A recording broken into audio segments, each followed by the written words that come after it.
ጌታ ለዘለዓለም ይባረክ።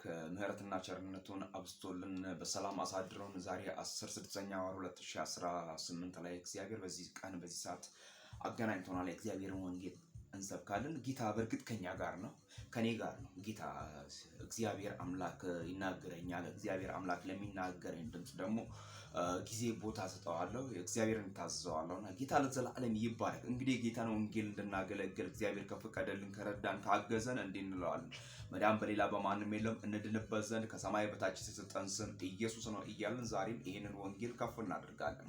ጌታ ለዘላለም ይባረክ። መታወቂያችን መታያችን ይህ ወንጌል ነው። ይህን ወንጌል እያገለገልን የሰማይን አምላክ እግዚአብሔርን እንጠራዋለን። እንዲህ ይላል መጽሐፍ ቅዱስ። እንዲህ ከፍ አድርጌ በእጄ ይዤ ጌታን ላንብበው፣ ቃል ላንብበው። ጌታ ለዘላለም ይባረክ። እግዚአብሔር መልካም ነው። በኢየሱስ ክርስቶስ ነው።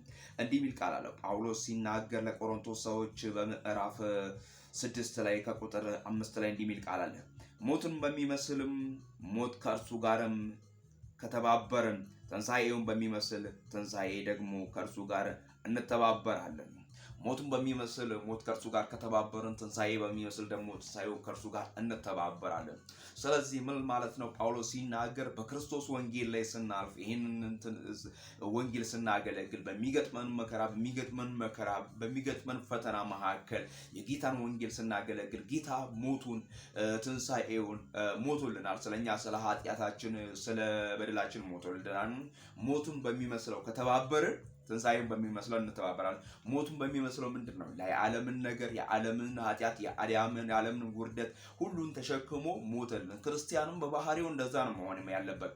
የሚከብደውን ነገር ክርስቶስን ስለሚመስል የክርስቶስ ኢሜጅ ስላለው የክርስቶስ ባህሪ ስላለው የክርስቶስ ተካፋይ ስለሆነ የክርስቶስን ነገር ሙሉ መምሰል አለበት ማለት ነው። ክርስቶስ ስለኛ ሞቷል። አዎ ሞቷል። ተሰቅሏል። አዎ ተሰቅሏል። ከዛ ተቀብሯል። አዎ ተቀብሯል። ከዛ ሞቶ ከዛም አፈር ላይ ገብቷል። አዎ ገብቷል። ከዚያስ ፈንቅሎ ግን ተነስቷል። ሞቱን በሚመስል ከተባበርን ዳግም ሲነሳ ደግሞ ትንሣኤውን ከሚመስለው ጋር እንተባበራለን። ምክንያቱም እሱን ተከትለን እንሄዳለን። የእሱ ፈለግ ተከትለን ሄደን አንቀርም ያለ ነው ጳውሎስ እየተናገረ ያለው። ጌታ ለዘላለም ይባረክ።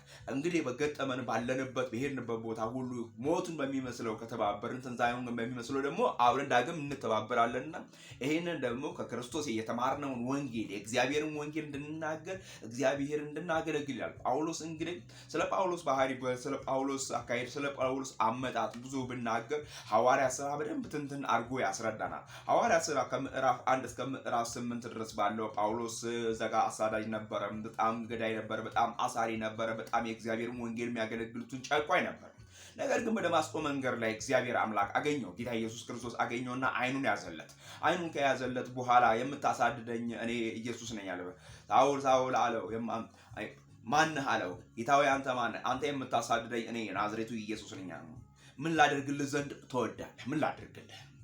በቃ አይኑን አሳወረው። ጌታ አምላክ ይሄ የዓለማዊ አይኑን የሚያሳድድ አይኑን የሚገል አይኑን የሚጨቁነውን አይኑን አሳወረውና መንፈሳዊ አይኑን ሊያበራለት የኔ ጌታ ወደደው። ስለዚህ ከዚያ በኋላ አይኑ ተከፈተለት፣ በራ፣ የእግዚአብሔርን ወንጌል አገለገለ። ትውልድ ከሱ ብዙ ይጠብቅ ነበረ። እርሱም የእግዚአብሔርን ወንጌል በኃይልና በብርታት አገለገለ፣ አለፈ።